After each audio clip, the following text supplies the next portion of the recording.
Hi, this is Sandy Jo from rhinestonetemplates.com, and I'm just playing around with the new Funtime Scrapbooking 2014 program, and I'm going to do this little video here. It's going to be all about working with some fonts that we have in our program. And someone had asked on one of the Bling group if we can have a cutting mat instead of our regular page, on the front here. And yes, you can. You can go up to View, and you just hit your cutting mat and have that checked, and the cutting mat shows up. If you don't want that and you want a regular page, just click that off, and that's what you get. If you want a grid, you can figure out how you want your grid set up by the sizes. You can also put a grid on there too. I kind of prefer just to have mine blank, but I can't remember if it was Judy or who wanted the grid on here. So there is a grid. So if you want that, just grab that, up underneath your view and put your mark on there if you want, or your cutting mat on there if you want. But let's talk about fonts a little bit. There are different kinds of fonts. There are EPS or SVG fonts that you can bring into a program. Those are already, they're in a download file that you've purchased or made, and those are already sized up. And how you work with those when you bring them in, you just take, like if you're spelling something, you just take one letter at a time and spell out what you want to work with. And I've got some videos on YouTube working with the regular fonts, EPS and SVG fonts like that, and lining them up if you want. But a lot of us have our TrueType fonts now that are rhinestoned, and we sell those on our website, but a lot of other people sell them too. And in this program, how we're going to work with those is we're going to go over to our T on our toolbar, and we're going to go over to our F, which is going to bring up actually all of our fonts that we have. We have our TrueType fonts under this, and then our Funtime fonts are under that. The Funtime fonts are this one, like what you see, and also any of the engraving fonts that are underneath there. You may, when you type out, you may see that there's nothing that shows up on your screen when you use an engraving font.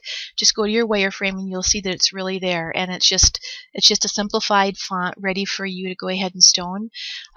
Choosing the right size fonts is something that you kind of get to know as you work with fonts a lot. And I just clicked on my TrueType fonts over here to show you some of the different fonts. And different fonts are going to rhinestone differently, with different depths that they have, and thicknesses and densities of lines, or skinniness that they have with lines. If you want a really thin one-line font, I would go over to my Funtime fonts, and I would pick one of my first fonts that show up in the menu here, because those are all going to be a single line font, unless you would put an outline around them and make them into a thicker font.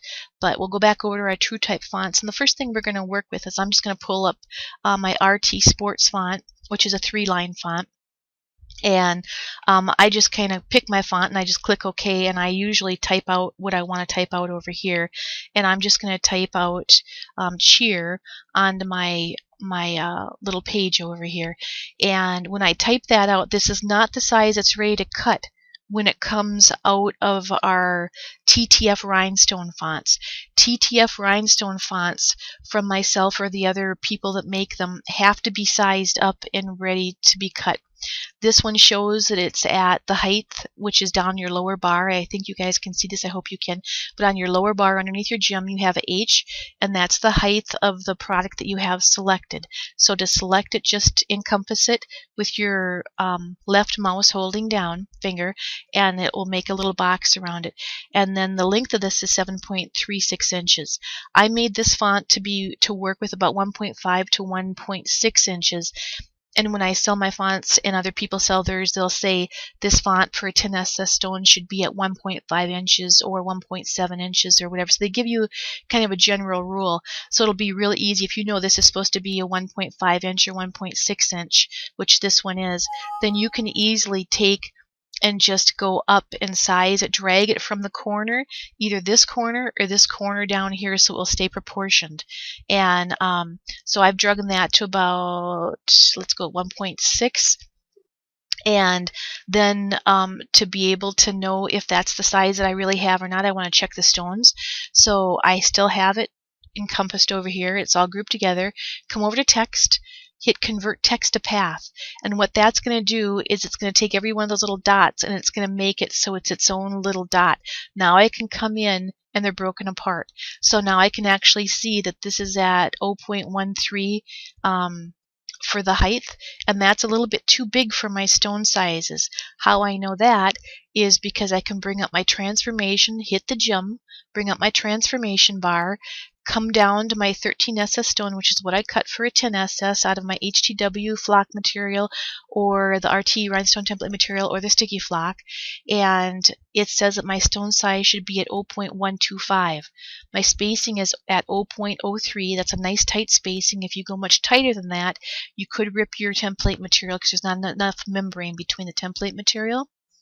So let's go ahead, and now I'm at 0.131, so I'm too big. It's bigger than that number that's in this thing. So what I know I need to do now is I need to grab my little corner right there, and as long as I grab my corners, everything is going to stay proportioned. If I grab the sides or the bottom part, it's going to make an oblong egg. So make sure that you do that. Again, I click my stone. I'm at 0.126, and I'm extremely happy with that size for a 13SS stone. So that's all you do. To check your stone size again, just click your stone, come down to your bottom toolbar underneath the gem where it says the H and the W, and that'll show you what it is. If you want to make sure that your circles are exact circles and not oblong eggs or anything funny, hit change to circle, and that will change every dot that you have in this thing, the design here. It will change every one to a perfect circle for you before you send it to the cutter. So I always, after I do that every single design, I always hit change to circle right here so that I have a perfect circle to cut. Now if you want to, because it's broken apart, if you want to move around a little bit, you can do your 4-way keypad and just come over and bring this in a little bit tighter if you don't want it to be spread out so far, or if you want to take and make it variegate the letters up or down or whatever, you can grab your lasso tool and encompass it and take that letter up or down or do whatever you want to do with it. Just remember, if you stretch it, you're going to stretch the circle, so go back and check your circle always before you go to cut. And I know Tana had asked, I'm going to reverse this here, Tana had asked about the checking the stone size. So again, I'm going to come over, I'm just going to select one circle, and I'm going to just come down and look and see, and it's the perfect size that I want it to be. So it's going to cut really good for me. So I'll go ahead and send that to my cutter that way. Another thing that you can do in a lot of designs, I'm going to duplicate this and show you.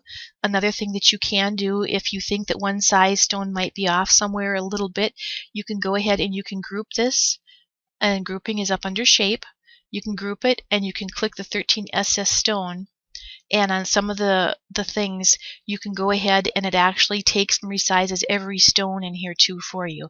And then again, in your color palette, see how this looks thicker but it's the same size stone? This one looks skinnier.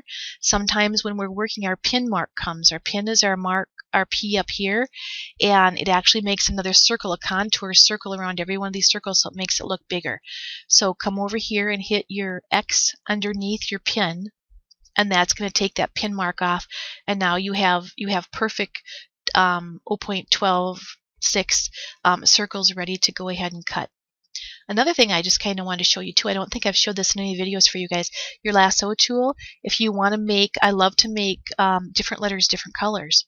So if you want to go in to make different colors, just lasso it, circle it, totally whatever you want to grab, and come over to your color palette and start making these letters a different color. That one got a different color we didn't really want there, so go back and make these different colors. I do this a lot for my other shirts and garments and stuff, and I love the look of different colors. So just go ahead and work that and make those whatever color it is that you want to make in your design. And now if I want to take and say I want to cut one specific color or pick a color out of something, I can hit the circle, I can hit brush color, and it's only going to move that one. If I want to do my light blue, I hit brush color, and it'll take every color out of the pattern that I have, that's that color. And that's how I separate my colors out for my downloads and stuff a lot too. So work with that brush color tool a lot. If you bring a design in and you've exported out, when you bring it in, you're going to have to make sure and encompass the whole thing, change it to circle, and then you're going to be able to take and color pick it apart if you want to. But that's how we work with the TTF fonts. Now let's go over to the cutting fonts, the engraving fonts that Funtime gives us, and they actually all these fonts right here in the beginning, these are single line fonts. So work with some of these fonts and just kind of see. There, I can't see what I'm typing. There we go. So I went to wireframe. So I'm just gonna punch Funtime in here. Whoops, I'm on capitals. Let's get rid of that. So I am going to head and go just play with this and show you what it means when it means single line or engraving font. This one is at about 1. It's not stoned, so I can take it to whatever size I think I want. But not every font is going to be able to stone for you in the size that you really want. If you say you want a 1-inch font and it's a thick line, yeah, it's going to be too combobulated, it's going to be too rushed together, it's going to be pushed together, it's not going to look nice. You're going to have to enlarge that font bigger, make it a 1.5, make it a 2-inch, make it a 2.5-inch or whatever it is to make it look good. Once you get familiar with these fonts, you'll be able to get in there and really work them around and see what works good or what doesn't work good. Once you have them the size that you want them, then you can kind of play with them a little bit and make them a little bit different. Let's just go ahead and stone this in 13SS and see what this looks like. And that pretty much looks like what the line did, before. So I would probably be pretty happy with that particular one. I'm going to go ahead and go into another one, and these are the single line ones that are just right in the beginning, and there's some really fun ones in here that you can work with. And go to, whoops, not Funtime, we want Funtime. And let's see here. Let's go with this one. Let's just see what it does for us. Let's see what it does at 1 inch and see if it does anything at all with a 13SS stone. If you have to have it that small, you're going to have to go down to a 6SS stone or something if it doesn't look good. And that actually, I think I could work with that. Take that a wireframe. I would work with this if I want to be that small, work with my M a little bit there and kind of space things out just a little bit. But let me show you this. If I took that same size and went to a 9SS, which would be a 6SS stone, look how nice and clean that looks. I'd put some space in through here, but that looks really nice and clean. So you have to really kind of work with your fonts and see the different sizes that they actually want to be. We can work stuff around a little bit and kind of make it do what we want, but sometimes it dictates what we really need to do and what we can't do. So you need to know that for your customers too, that say, well, I want a great big line of fonts on something and I want it to be in 16 SS stones or something, and it's like it just doesn't work. Sometimes you have to know what other fonts you can advise to them that's going to work. This one I'm going to go ahead and do in 13SS, and this one I have spaced. I have it about 9 inches. So I'm going to go ahead and hit it at 13SS.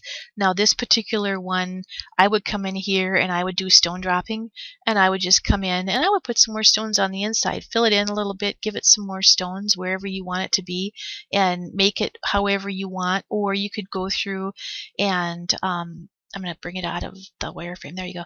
Or go through, and if it has a lot of space in through here, you could actually do a fill on it, if it works for you too. So that's how that works. Now there are a couple of rhinestone fonts in the program, and they're under R for rhinestone fonts, and they're under Funtime.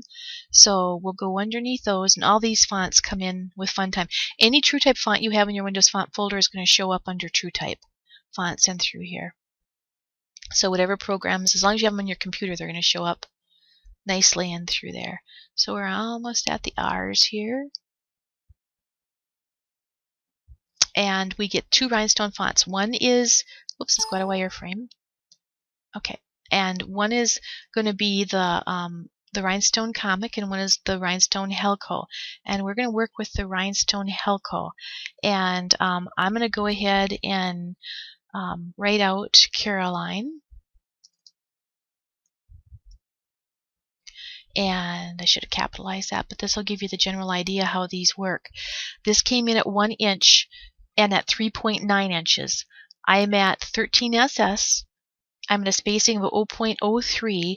So this is not the stone size here that you actually want to cut. What you need to do is you just need to hit apply and let it apply those stones to it. Now you can see here that this doesn't look good. I'll bring it out of wireframe. This doesn't look good, so that's telling me that this is not sized up appropriately.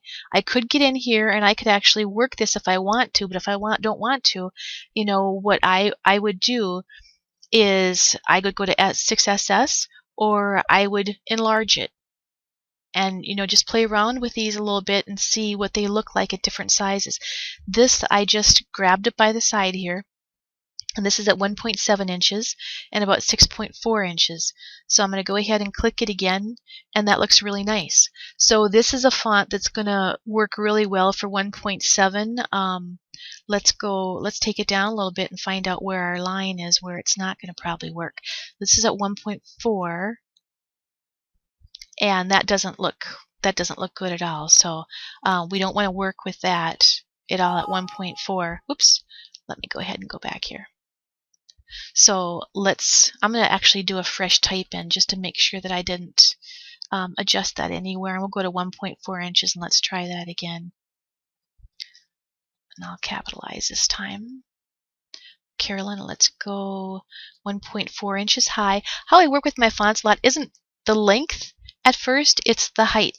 And then I find out, that's at 1.4, and then I find out how long it actually is. And that, like I said, that's not acceptable to me, so that tells me that we do need to go up to that 1.7-ish inch that we were at to have it pick up all those stones and make it look nice. And these look really close. The stones look really, really close together. Again, I believe, I'm not positive, but I think that I have a pin mark that's showing up around each circle. So I'm going to come over and I'm going to hit my X underneath the P for the color palette on the pin and take that off. And let's go ahead and let's actually change our color in our fonts here so we can see. Nope, that looks good. And let's go ahead and enlarge. And it looks like I've got plenty of room and spacing, so I'm not going to tear my material on my membrane. And go ahead and go back. If you, at this point, if you had gotten to a point where, gosh, let's see, let's just do an example over here, and this has nothing to do with fonts, but you can use this with fonts. I'm just going to go ahead and make a grid here, and I'm going to do a really wide spacing of, let's say, 8 on this, and I'm going to do a fill on this grid, and I'm just going to go ahead and use 13 SS stones, and this is too far apart. I don't want these stones this far apart. This can work on any of your designs that you have if they're too far apart or if they're too wide too. You can also make the spacing bigger by actually going and dragging it. But what you need to do first is you need to take and go up to your group, your settings, and go to group and group it up, and then hit your shift key and your S key. And I'm going to shrink this down into a smaller thing, and it's going to retain all of these stone sizes that we have here. I'm going to do the same thing. It's grouped still, or I'm going to make sure it's grouped. I'm going to come up here and hit group, and then I'm going to hit my shift key and my S key at the same time. I'm going to drag it up, and now I've got a lot of spacing in between, but my stone hole, I'm going to ungroup it, and my stone hole is going to be still at a 0.126. So sometimes if I need to make up a little extra space, I need to shrink something down, I've got a little extra room between my stones or too close, you know, I can actually come in here. I don't like how it's looking, it's too tight. I can go ahead and group this, go to shape, group it, hit shift and S, It's going to make it larger, but it's not going to make my stones larger, and it put a little more space in here. And now I'm sitting at 1.8 inches tall, 7 inches long, and I will ungroup. And I'm still at 12.6. So that's how we work with the fonts. Don't be afraid to get in there and just play. You can't do anything wrong working with those fonts, but find the fonts that you like. Find the fonts that work and are good for you. Find the ones that you find are the right size for what you want to do. Making smaller fonts are some of the hardest things to do, and you know, to have them be readable.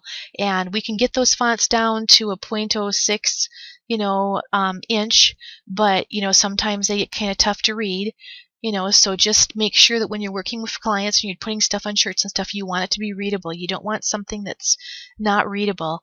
And whoops, I had my big spacing. Now, did you see what I did there? I was just going to take it to the 13 SS stone, and because I have my spacing at 0.08, I hit apply, and it's a jumbled mess. I'm going to back it out and watch when I go to 0.03. Same size stone, didn't size this at all, and it's still not the best. Now let's go ahead and size it up. That tells me that this particular one has to be a little bit. Let's go ahead and zoom that out. There we go. It has to be a little bit bigger for us to work with. So, and once I have it stoned, I can kern or work these things around a little bit. So let's go into, there we go. That looks nice. I would work a little bit of stuff over here, but when I'm all done with this, what I would actually do too is I would come in then to make up some space, because I think I was at about 10 inches when I did that. I would come in and I would work, this is called kerning. I would actually come in and I would work in my fonts a little bit and bring them in just a little bit tighter to try to make up an inch or two if I can, to make it not quite so big. But just play around, and if you have any questions with anything, just let us know. And all of us that are learning here are, I'll be here for you for a while before I go on vacation, but the rest of us are all learning. It's you can all help each other out and figure things out. But there's a lot of really fun fonts to stone, and there's a lot of different things. Oh, I wanted to show you one more thing too before I go. I'm just going to type this out and put this on my space over here. I'm going to go ahead and select it by clicking it or doing whatever I'm going to do. And then I actually want to show you this up here. Now, if I have this selected through here and I go up over to this right here, I can then take, move my screen too. I can then take and make my fonts so they're not horizontal, so they're vertical. So this is great for if you're putting down cheer pant legs or you're putting down sleeves or something like that. And Carolyn, this one is for you. To move your color palette or any of these things right here anywhere onto your thing, for your transformation thing, grab your little blue thing up here. If you go in through here, you're not going to be able to move it. Grab it up here in the blue and move it around. Same thing with the color palette. Grab it where it's blue and it'll move all around from you. So anyway, this is Sandy Jo at rhinestonetemplates.com. I think I probably made this longer than I wanted to, but I wanted to give you a little just on how to get going here on some of these fonts so you guys can get going. And I'm here to help you guys figure this out, and if you need any help, just let me know.